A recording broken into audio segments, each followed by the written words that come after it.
Hi, welcome to Chess Edu. This is the 12th video, and we will be talking about the skewer. The skewer is when a piece attacks another piece with another piece behind the piece that is being attacked. Now, I will give you 3 examples of the skewer. Okay, so I'm back, and here we have, as you can see, there is a black rook on c5, and a black knight on e7. You can see that the knight is behind the rook on this diagonal. But at the same time, the white queen is on a3, attacking the rook. This means that if the rook has to move. But if the rook moves, then the knight is under attack and it's white to move. So white will obviously take the knight. So black can't do anything about this. So yeah, even if he moves the rook, he will still lose a piece, since the knight can't guard the rook in any place, either to c8 or f5. Then black will have to either lose the black rook on c5 or the black knight on e7. So yeah, that was my first example of the skewer. Okay, so I'm back with the second example of the skewer.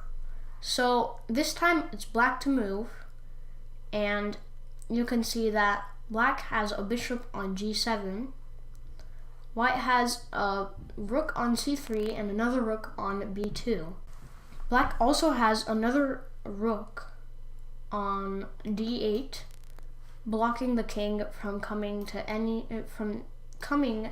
the d file or anything beyond that, meaning the c file, the b file, and the a file. So in this case, black is skewering both of white's rooks. As you can see here, the white rook on b2 can't defend the white rook on c3. So the only squares that it can go to are a2 and b1 right now.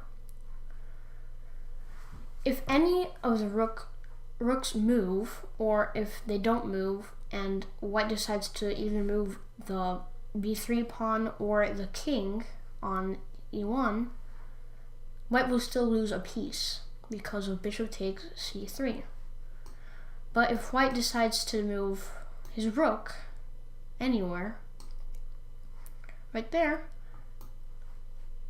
bishop takes b2 is the correct move right here.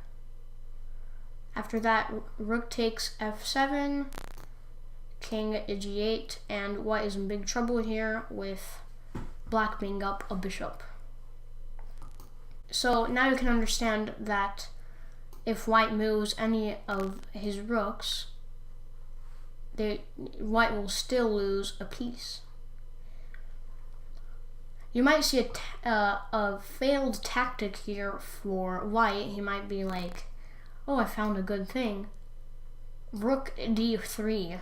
Well, that doesn't really work, because you might thinking, yeah, but now bishop takes b2, rook takes d8, white is winning.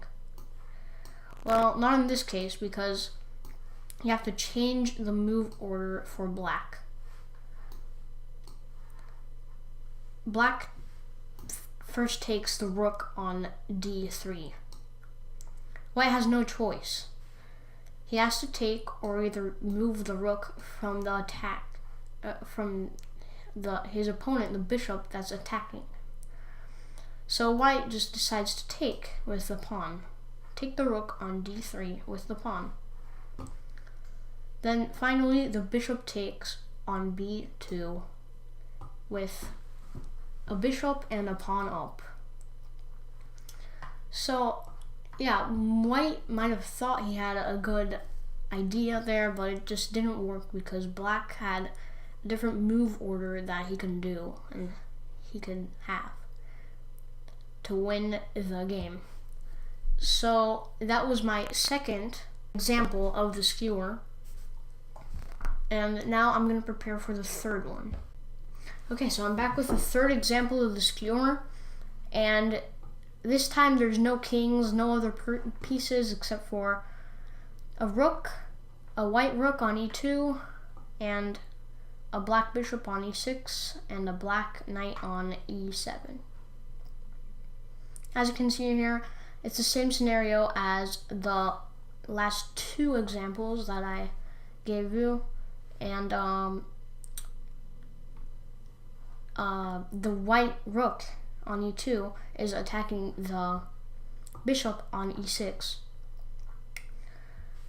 And there's a black knight behind that bishop, so that means that if the bishop moves to any square, that means that the rook will probably want to take that knight, right? Like that. And so yeah, that's just a simple skewer that may happen in a real game, of course, with with the kings on the board. But anyways, same scenario. If the knight moves to any square, since it can't guard the bishop on e6, then the rook will then take the bishop on e6 anywhere the knight goes to. And yeah, so right now I'm gonna give you, to end this video, I'm gonna give you 3 tactics to solve about the skewer. So it's gonna be the first tactic. It's going to be white to move, second black to move, third white to move.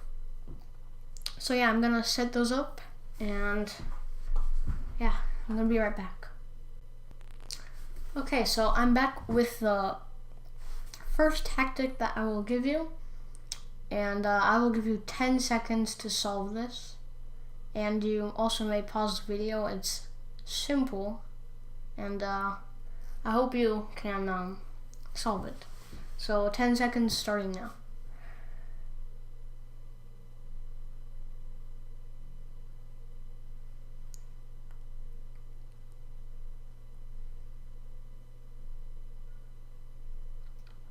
Okay, so you maybe pause the video, and now I will give you the answers. But let's first analyze this this position. So there's both rooks on e6. There's a black rook on e6, black rook on f7. You should immediately know now that we've learned what a skewer is, and you've seen the examples of my skewers.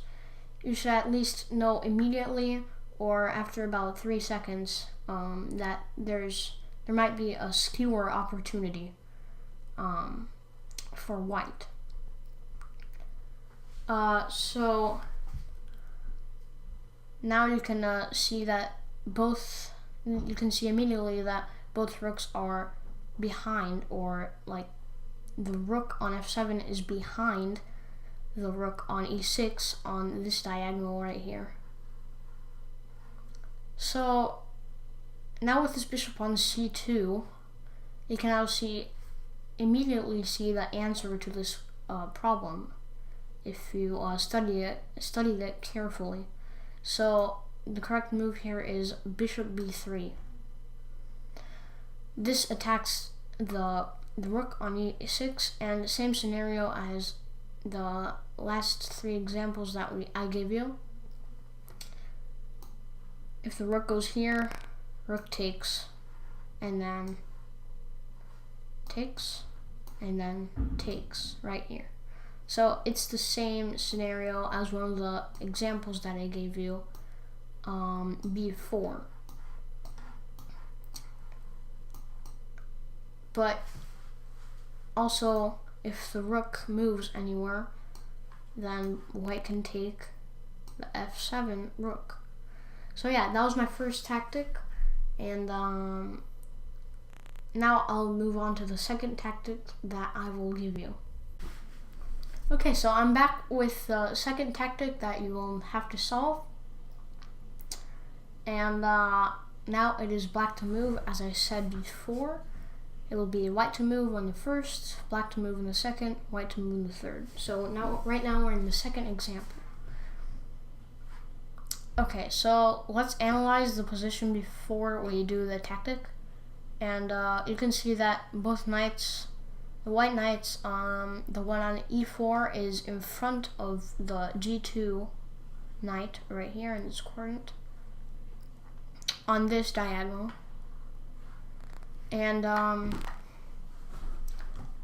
yeah, you should immediately see as this is the same, basically the same scenario every time for each skewer tactic that you do. I hope you solve it under at least 5 seconds, but I will still give you 10 seconds to think about it. And you can also see the end of the analysis before you solve it. You can also see the queen on c8, the black queen on c8, and white's cramped position here, and black's queen blocking off the king so it can't enter in the C columns or D columns and so on during going on the left side. So yeah, solve this puzzle and solve it under 5 seconds if you can. I'll give you 10 seconds, pause the video if you want to, and 10 seconds starting now.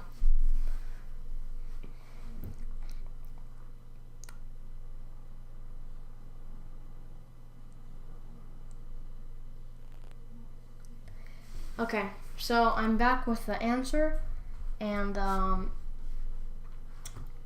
so the correct answer here is queen b7, or you could have also moved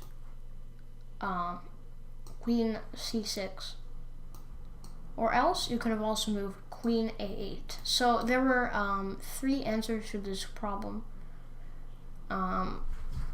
If you didn't get all 3, it's fine. Either one of these, I'm just gonna choose b7 as the answer, and you can see that now the queen is attacking the knight, and let's see if you can see if what would happen if white moves this pawn or any of these pawns over here. So I'm just gonna move this pawn to g5, and let's see if he can find the tactic that will be there after you take the knight on e4. So yeah, I'll give you 5 seconds. You may pause the video.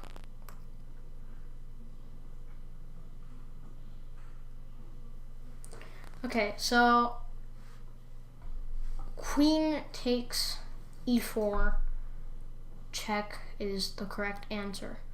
Of course, because you took the knight, but did you see the check is my question. So now the king has to be moved to c1, and the queen can now safely take the g2 knight. Anyways, going back to that, same scenario as the last examples and the last puzzle that I made you do. Either piece that moves black still takes a piece no matter what, because the knights can't guard each other. If one of the knights were to go to f3, then this wouldn't be a skewer anymore, because the knights can be